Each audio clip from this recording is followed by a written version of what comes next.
Okay, welcome back to the Investigative Journal on this October 7th, 2015 day on our calendar. I'm your host, Greg Anthony, and you're listening to FirstAmendmentRadio.com. You can listen to my show every evening from 6 p.m. to 7 p.m. That's on FirstAmendmentRadio.com. That's Pacific time. All last week and most of this week, I've been playing interviews I've done with some of the Alamo ministry members, also replaying some of the interviews I did with Tony Alamo before he was jailed, basically on bogus charges. He sits in jail now after that 2008 raid on this Christian ministry for 175 years. And I've talked about this three-prong approach the Vatican-led New World Order has used to silence anyone who criticizes who they really are.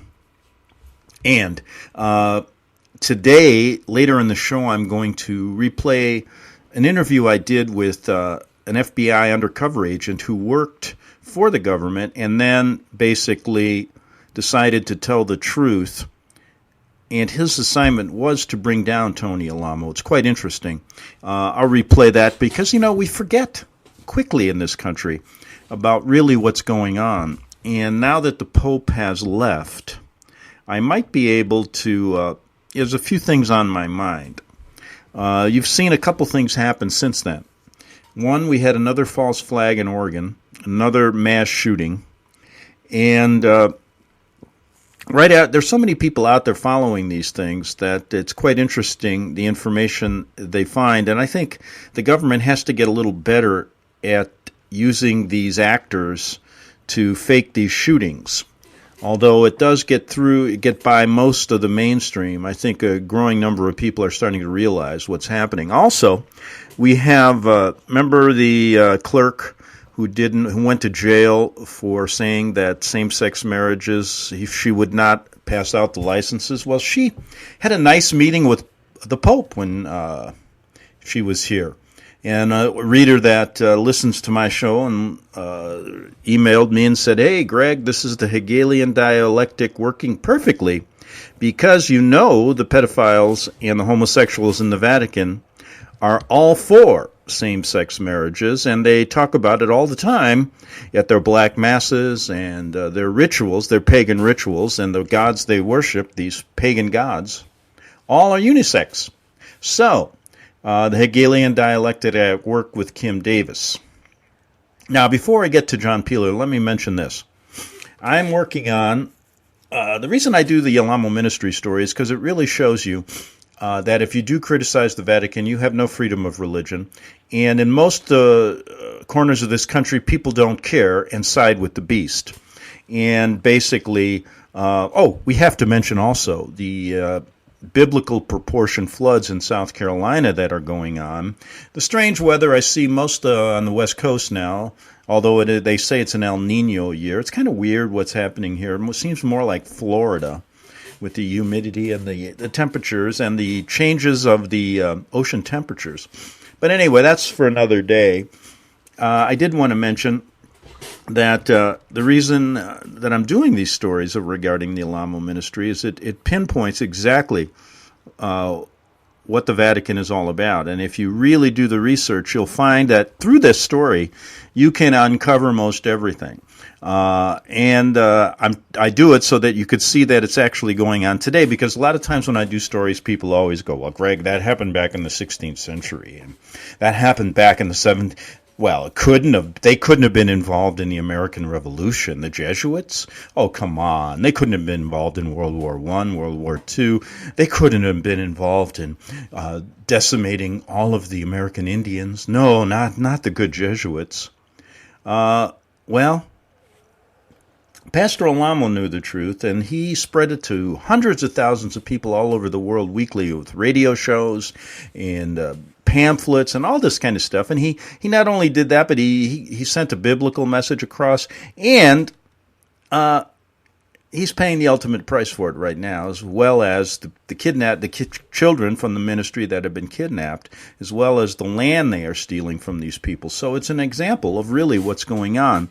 So I'm in the process. I'm writing it's kind of a unique kind of press release that I'm sending out to more than 250 outlets in this country explaining this story, but not only explaining it from a point of view of, listen, this is what you've done to these people by your neglect as a newspaper or radio or TV organization. And in hopes, I want to see if there's a few people out there who'll get this story out, a few people who may, or contact me and tell me why they can't. And the reason I'm doing it is that my original profession I chose out of college was journalism. And I did it because I felt I was another misinformed American. I thought the press was free. And even back then, although it was years ago, it wasn't. There were portions that were still free back then. There were still some independent papers, etc. Those have all but gone. And the control now is in the hands of a few Vatican-led New World Order leaders in the press, as well as the Internet has taken over, which is really, that is another cesspool of misinformation. And I learned that because there was nowhere else for me to go after I learned this story. So anyway, I felt, since I was misled and learned the hard way about what the profession I chose really was like, I thought I would do this to see what these young journalists are doing today. And, most of them are striving to wear nice suits or nice dresses on TV and get their face all make-upped up and tell you a bunch of lies. And that's what they strive for. Back when at least when I began, there was a division. Most people thought TV was frivolous, and the only way you could get a story was to be a print journalist, and that's what I decided to do. I like to write. But then I realized, after years, people don't read anymore like that. They don't read a newspaper anymore. They don't even like reading books. Everything has to be either on the Internet or YouTubes that they can see. And not saying these things are bad, but you've seen how things have changed. So I thought I would send this out to all these outlets and see what I could do. And of course, after I do this press release, I am going to do a YouTube with it so that I can report on exactly what's going on. So all you YouTubers out there, don't worry. I'm going to do that as well. It's taking a little time because you've got to get I've decided, should I send it through the Internet or through the mails? And I want to do both because I want to see if people really, they can just click you off on the Internet. But if you send a return receipt requested, I think you can do that fairly cheaply. They've got to respond, and then you'll see, at least I could say they did get it. So we're going to try most any way to do it. And we'll see if I can get this story on other AM stations, the Jesuit story. Know your enemy, that's really what the story's all about, and show you what's happening in the United States today and what they're covering up. Now, I am convinced that what happens here is they make this story out, this whole idea of who the enemy really is, as a conspiracy story, unbelievably, if they can change revisionist history, control education today, most people aren't going to believe a word that comes out of the mouth of people telling the truth about this organization. So I thought it'd be interesting today for me to explain to you how I learned about the enemy, know your enemy, and why I have gravitated towards finding people who understand that. And why there's really, if you don't understand who this enemy is, what good are all the other stories? If you don't know what's going on in the spiritual world, how they are using, let's start there, the ecumenical movement to basically spread this idea of false unity, change the Bibles, etc., bringing everybody under the spiritual umbrella of the Vatican, then you have no clue. If you look into our political world and you see what's going on today in the Middle East, how Russia, you have to understand that they control wars. The Vatican has been doing this for centuries. I am convinced through information I've received over the years that they've been involved in every war that we've been involved in and have helped orchestrate it, created it. You've been the thinkers behind it, as well as using world leaders all over to play the Hegelian dialectic game. And that is why Roosevelt knew about Pearl Harbor. That is why Father Edmund Walsh from the Georgetown University brokered a deal with Stalin. That is why Hitler was in the pocket of Pope Pius XII, and et cetera, et cetera. And that is why today Putin, the leaders in the Mideast, like Assad and others, and our country, our government, Obama, you can put any name in there, Biden, the rest of them, Kerry, Clinton, the rest, are all in the pocket of the Vatican as well, creating this next conflict.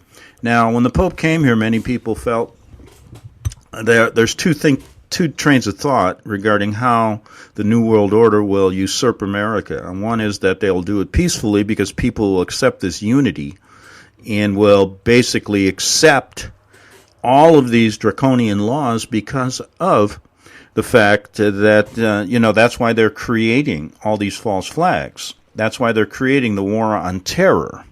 However, it is my feeling. Then there's others that think that they will just use chaos and conflict and war to basically kill off, 2/3 of the American population and create a one-world government without this kind of freedom in America, this independence, this country that the people that have believed this story that, excuse me, I'm battling a little bit of a cold. So many people think that's the way I think it's a combination of both. And if you look at what's going on in the Middle East today, nothing could be finer than to be in Carolina, not this morning, in the morning. No, Carolina is underwater. But anyway, nothing could be finer than to watch Putin in the Middle East right now play the Hegelian dialectic with our leaders right behind it. And you have to remember, if they want to build up a country, they can do it. We got the money. We're going to end up using our tax dollars to build up Chinese and Russian military. And what's going to really happen is Putin is now taking everybody's word. Russia's coming into the Middle East and taking on ISIS. Well, this is a guise. And what's going to happen is we're going to be isolated.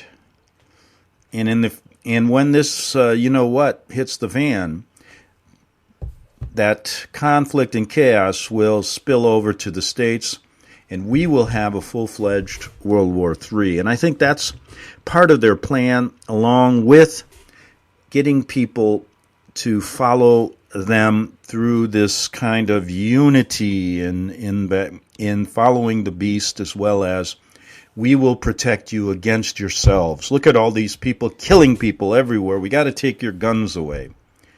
Leaving the guns in the hands and the money and the property in the hands of the beast. So that is basically kind of a general idea of how the Hegelian dialectic works. You can see it in your politics. The left and the right constantly fighting, and then you're to pick one side. And then in the end, we got two groups or three groups, internal Hegelian dialectics going on within each party. And what happens is there's a synthesis created that they want. Nothing ever gets done. Look back at the history of this country, recent history. Nothing. It gets worse every year, no matter if the Democrats or the Republicans are in. So don't you realize that no one, whoever goes there, even if you get a guy like Trump, and Trump is playing right into the hands. He says, let Russia take care of the Middle East. And then we have others that say, no, we have to fight our own battles there. And in a sense, you got the Hegelian dialectic working there. So don't be miffed or don't be taken in by this. And what I'm getting at is understand what the Hegelian dialectic really is. Understand how all wars are orchestrated. And understand that there's someone pulling the strings of all these politicians for a goal. And that's why the Pope was here. And that's what it's really all about. Now, I say know your enemy, and I said at the beginning, I explain how I learned it, and I've done stories before, and I'm going to make it real short. I happened to live in Rome for 6 or 7 years and learned about it firsthand by trying to be a journalist there and seeing the Vatican bank scandal firsthand. And through that, you can do research about it. I understood over years, because I went there thinking, boy, maybe I'll even get back into the Catholic Church. I was born a Catholic, turned into an atheist. That's what a lot of Catholics do. However, by being in Rome, I understood it. And so when I came back here, I wanted to find people who understood it as well. That's how I ran across Pastor Alamo, a lot of other people who were trumpeting this cause as well. Now, in the story of Know Your Enemy, I think I'll do this tomorrow because I want to start this interview and then play it the second half hour. I want to go back to the extreme oath of the Jesuits and read it to you because that will you'll begin to understand who they really are by this. Now, if you don't buy it, for example, if you don't really get a lot of the other, you're going to say, "Oh, this can't be true. Somebody wrote this and it's fake." No, it's not fake. And I will tell you something. You can get it firsthand from some of the people. I got it firsthand from an archbishop from Guatemala who became a Christian. I got it firsthand from Alberto Rivera's wife, who I never did get a chance to talk to Alberto Rivera, although I listened to many of his tapes. Some that came across because Pastor Tony Alamo was one of the first pastors, I think he was, that gave Alberto Rivera, this Jesuit who was telling how he was assigned to infiltrate churches, how he worked in the high levels of the Vatican. And he gave him his first chance to speak in America when he tried to get asylum here because they were trying to kill him in Europe. And they succeeded, finally. And that story I've covered many times. But let's go to this story. And this is an interview. This show I've had on for over 10 years now, 11 years. It's going on 11. They just keep going by. And I did this interview in 2010 with a guy by the name of John Peeler. He was an FBI undercover agent who was assigned to bring down the Alamo ministry. And this wasn't the first time I talked to John. I had talked to him prior to the raid of that ministry in 2008, a couple of years before that, when he was assigned to do all this stuff and how he basically decided to leave, although the FBI then would say, "Oh, we don't know who he is." And he actually was on my show with Pastor Alamo. This isn't that interview where he apologized for what he did. And it's an interesting story. So here's John Peeler. You'll get an idea of how they operate with this FBI undercover agent telling you what he was assigned to do to the Alamo ministry. Are you there? Yes, sir. Good enough. Just let me give a... Good. I'm glad you're there. And I wanted to have you on for this first half hour to revisit this story. And let me just preface it by saying that I received an email from the Tony Alamo Christian Ministry regarding the Oprah Winfrey show. And apparently Oprah Winfrey is promoting that Tony Alamo is going to be on the show. And the ministry has emailed Oprah telling her that he is not going to be on the show and that she should cease and desist from any type of lies about Tony, that he was married to children. Tony was convicted under the Mann Act, which is transporting minors for illicit purposes, on very flimsy evidence.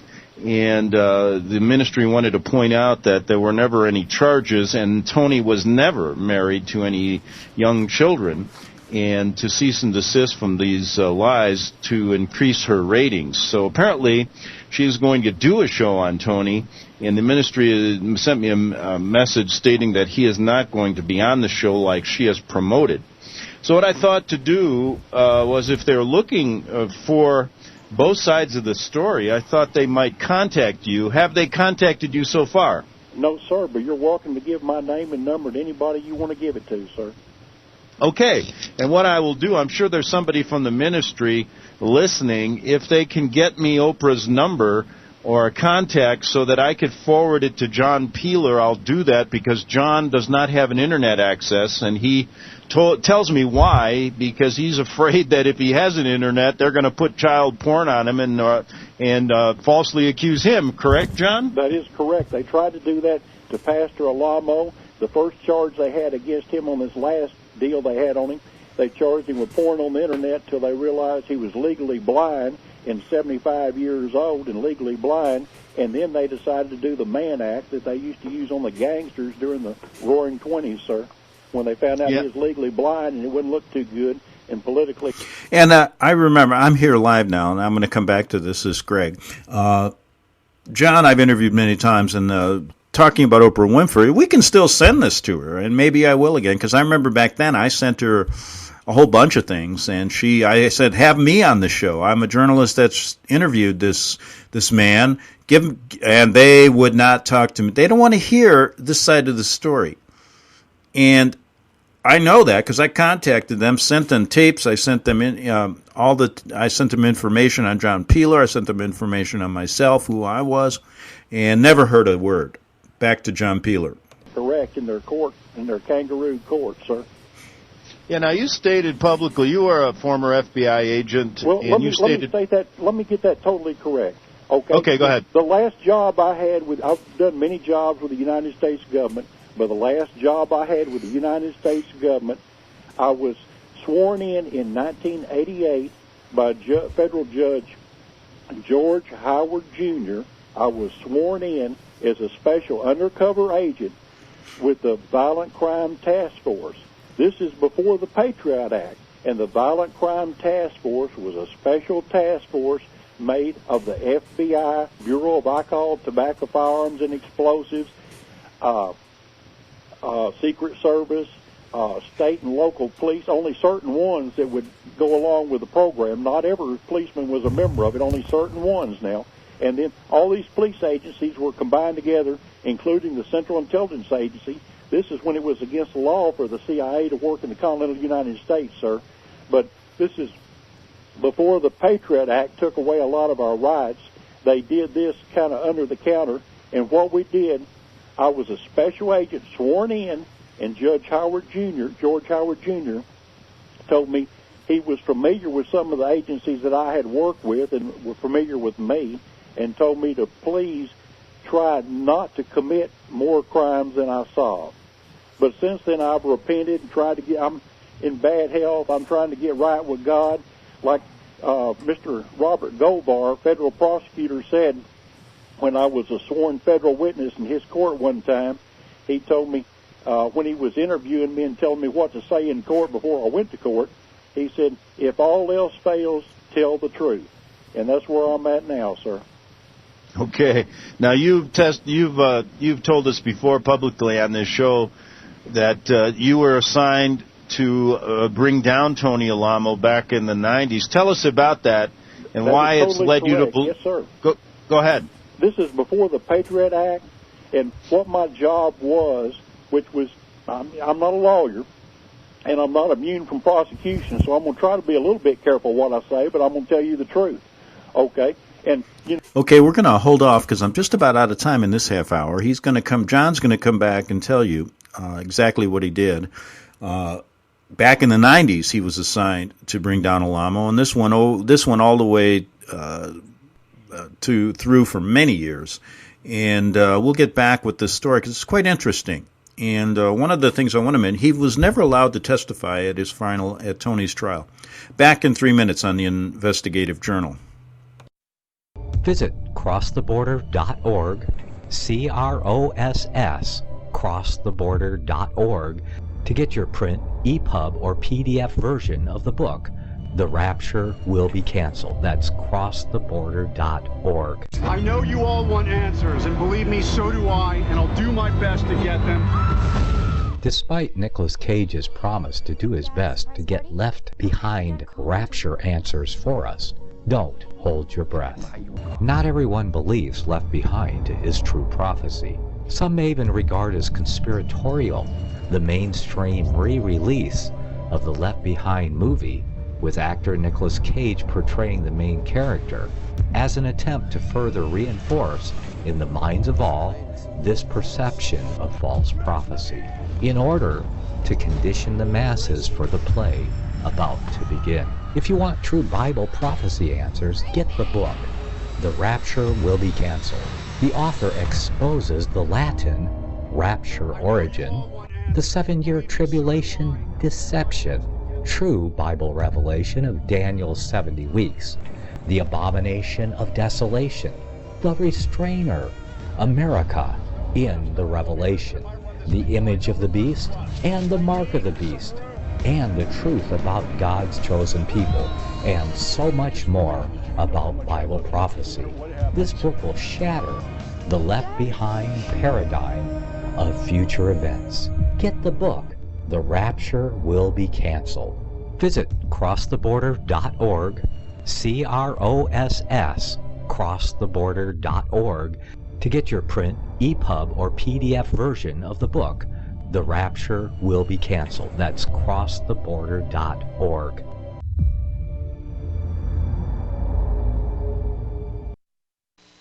You're listening to FirstAmendmentRadio.com worldwide. Freedom is never free. We need your support today at FirstAmendmentRadio.com.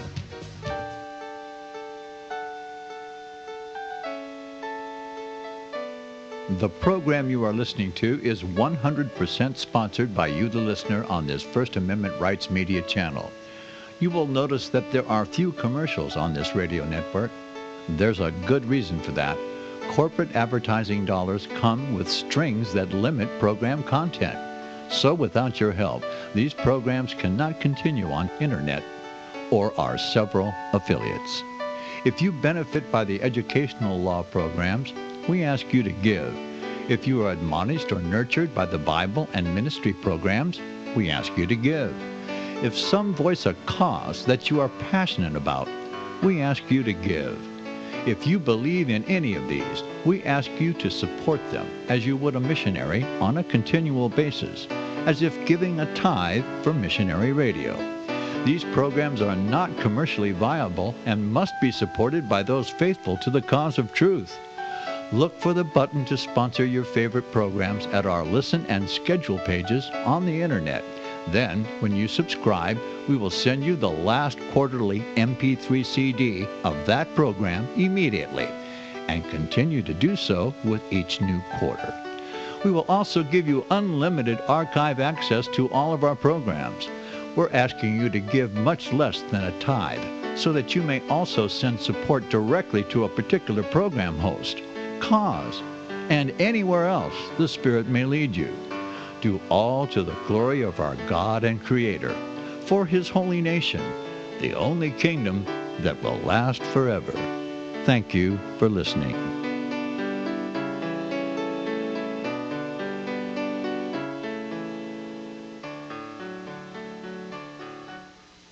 Since the beginning of time, kings have sought it, nations have fought for it. It has been traded, it has been borrowed, it has been purchased.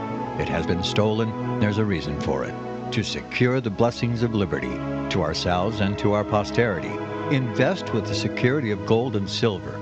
Call Discount Gold and Silver Trading at 1-800-375-4188 or visit discountgoldandsilvertrading.net. Listen to Financial Survival with your host Melody Cedarstrom right here on FirstAmendmentRadio.com at 4 p.m. Eastern or 1 p.m. Pacific Time. Visit discountgoldandsilvertrading.net or call Discount Gold and Silver Trading at 1-800-375-4188. Toll free 1-800-375-4188.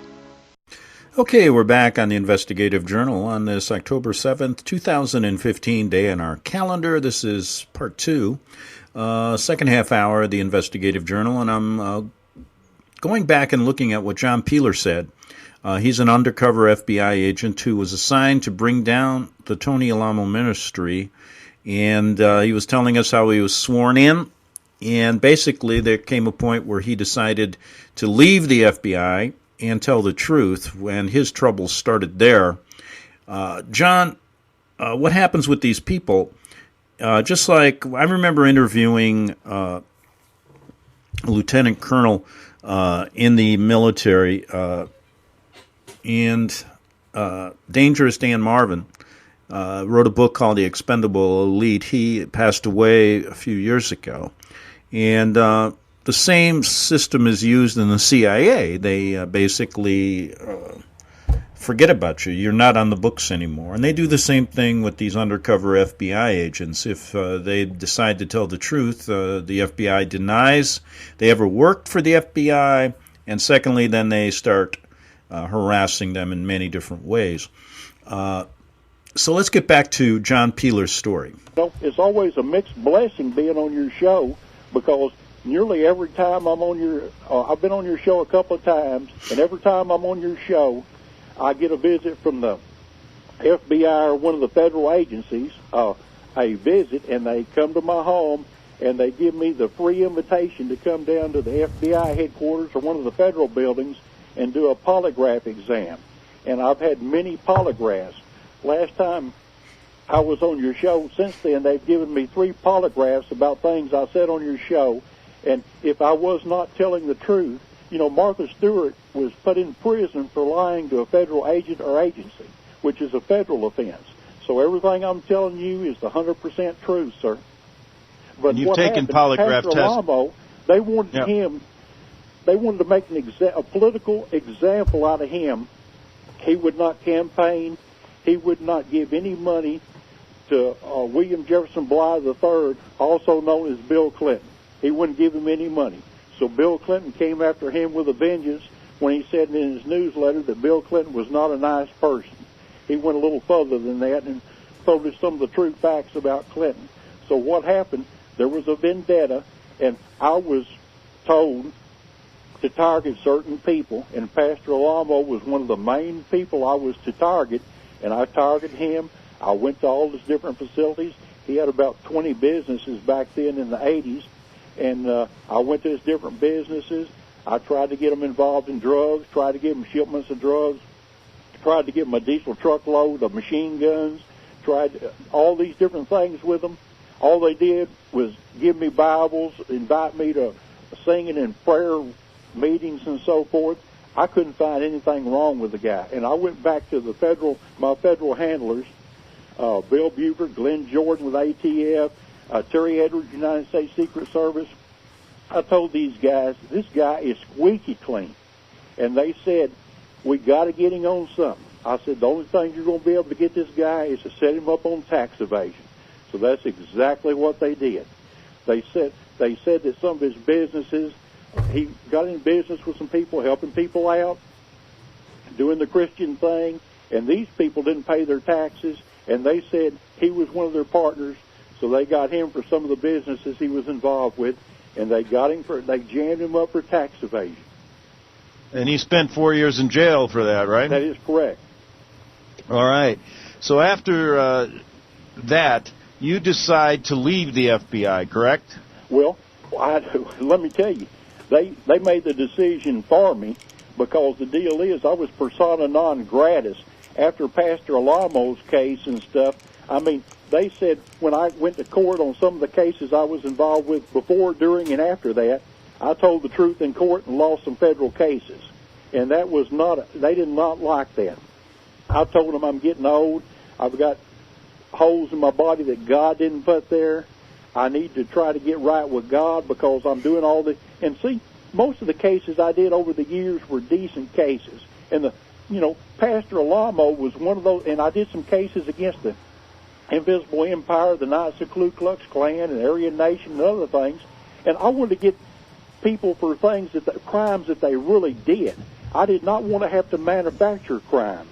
I mean, one of the guys I did, a Klan member, what I had to do, I had to get this Klan member, and he was an old World War II veteran and stuff, and what I had to do, I had to manufacture an M6. He was making Sten guns. They didn't like Sten guns. They looked like pipe fittings. So I had to help him buy the parts and manufacture a M16 assault rifle, carbine, with armor-piercing ammunition. I had to get the stuff for him, help him manufacture it, and then bust him in federal court. And this is very unfortunate that I was forced to do this, by the Bureau of Alcohol, Tobacco, and Firearms. But if I had not done this case against this guy that they really wanted, I would be dead or in federal prison myself. And as a result of some of the things I did, they framed my son. He was a Lance Corporal in the Marine Corps. He's doing life without in prison. There's no body, no weapon, no blood, no hair, no forensic evidence, no eyewitness, no crime scene. His name is John Christopher Peeler, number 107832, East Arkansas Regional Unit, Post Office Box 180, Brickey, Arkansas, 72320-0180. He's doing life without parole.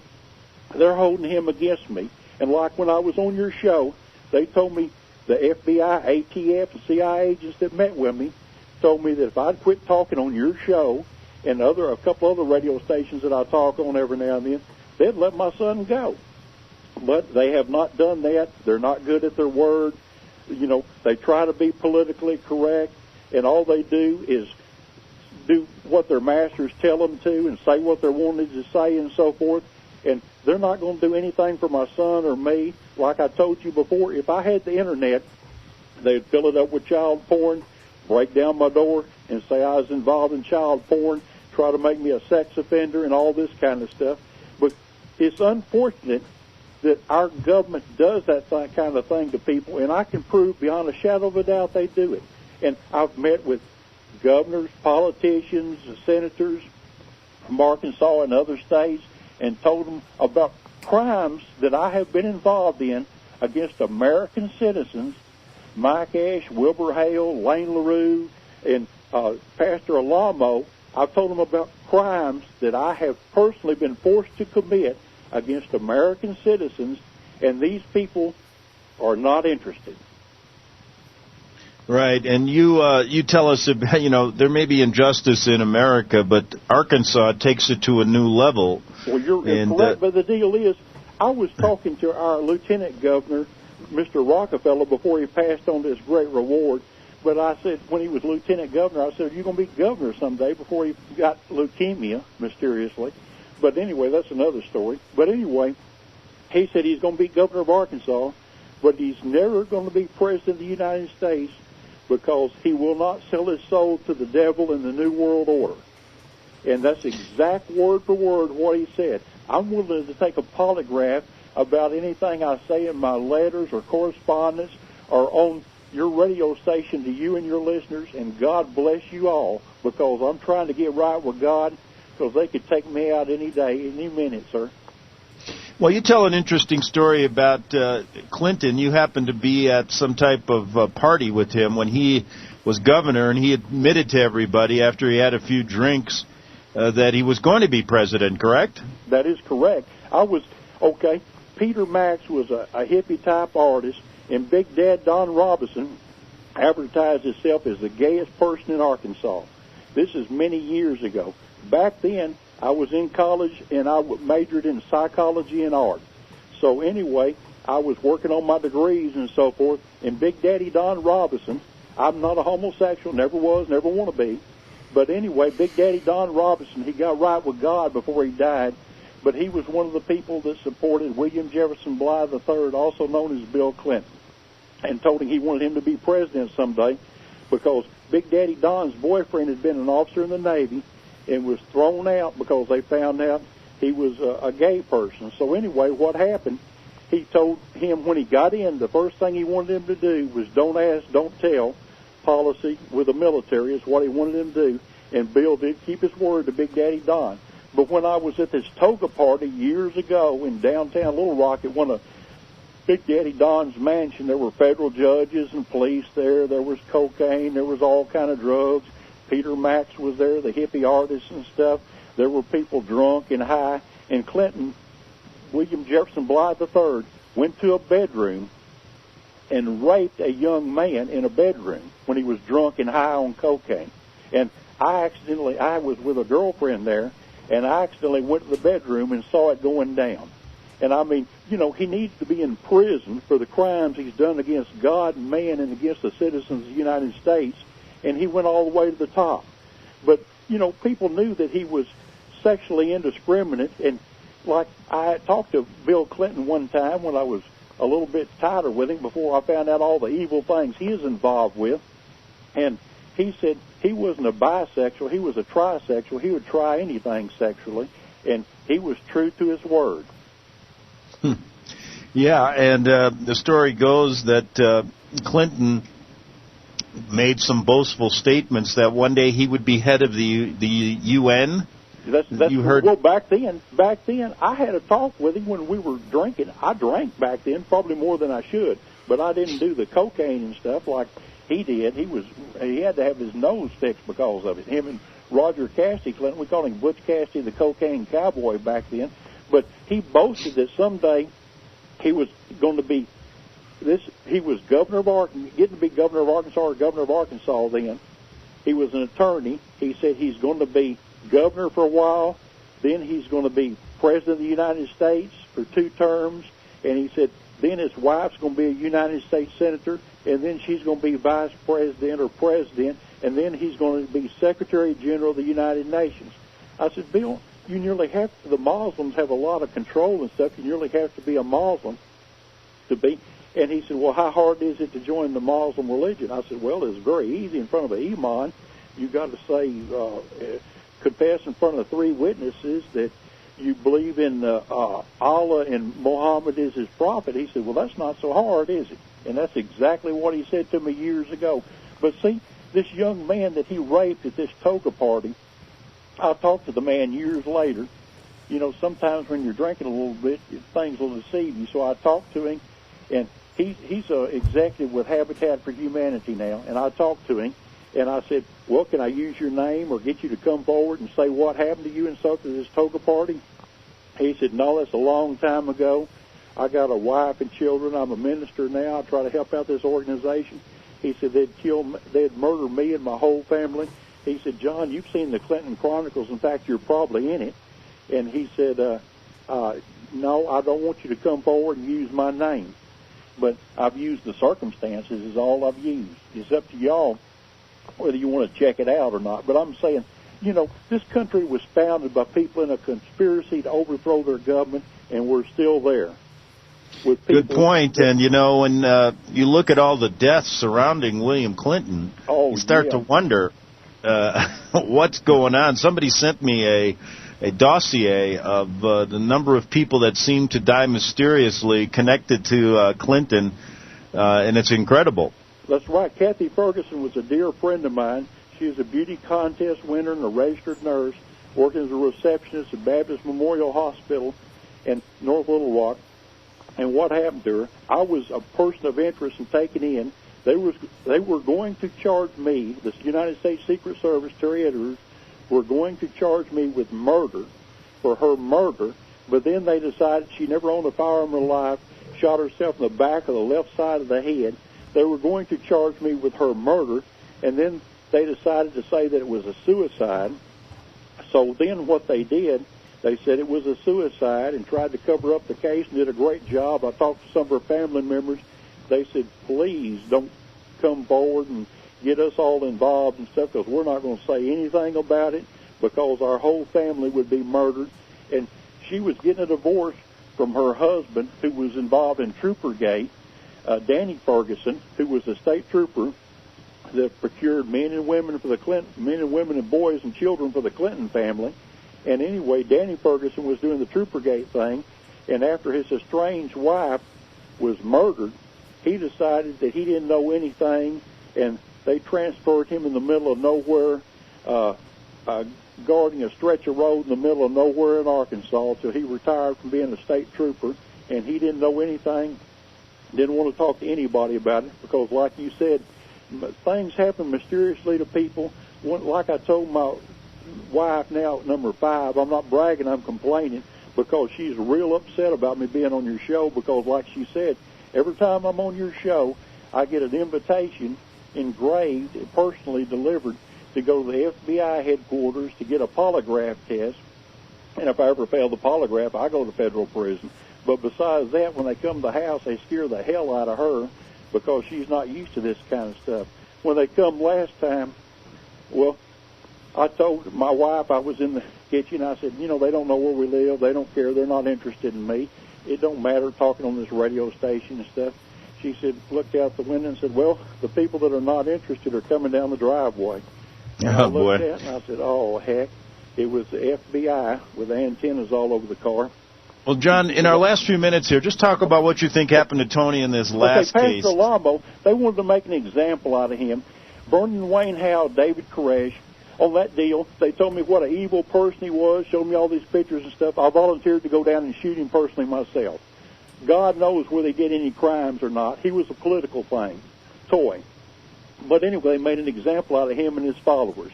Okay, they told me they were going to make an example out of him, and they did. They wanted to do that to Pastor Alamo before they did it to David Koresh, also known as Vernon Wayne Howe. Before they did it to him, they wanted to do it to Pastor Alamo. They finally got Pastor Alamo. They had to frame him the first time. They had to frame him the second time. God knows whether he ever did anything wrong or not, because he was squeaky clean when I met him and talked to him, sir. And so now he sits in jail in a life sentence, and a number of the children, over 35 children from the ministry, have been taken and put into state custody. They've been adopted out, and both cases are on appeal. But you told us right after this occurred that they were setting him up this time for good, right? That's correct. I was on was it your show or another one that I was on a radio show talking to him. Pastor Lamo was on the show, and I was apologizing to him for what I'd done to him the first time. Yeah, that was my show. By the way, I've talked to these federal agents, and they're getting ready to arrest you for child pornography. And he said, well, I don't do anything wrong, John. I said, well, that's correct. That doesn't matter. You don't have to do anything wrong. If you're targeted and we go after you, you're history. And now Pastor Alamo sits in jail. Now, they want to contact Oprah Winfrey to see if they'll let you on the show. I'd love to be on the show. Do you want to give out your number, or do you want to have it private? Well, my number is area 501-758-1352 in North Little Rock, Arkansas. And like I said, write a letter to my son. I mean, you know, people find it difficult to believe that you can go to prison for murder with no body, no weapon, no blood, no hair, no forensic evidence, no eyewitness, no crime scene. But, you know, when you're not politically correct in this society, all kind of evil things can happen to you from evil people.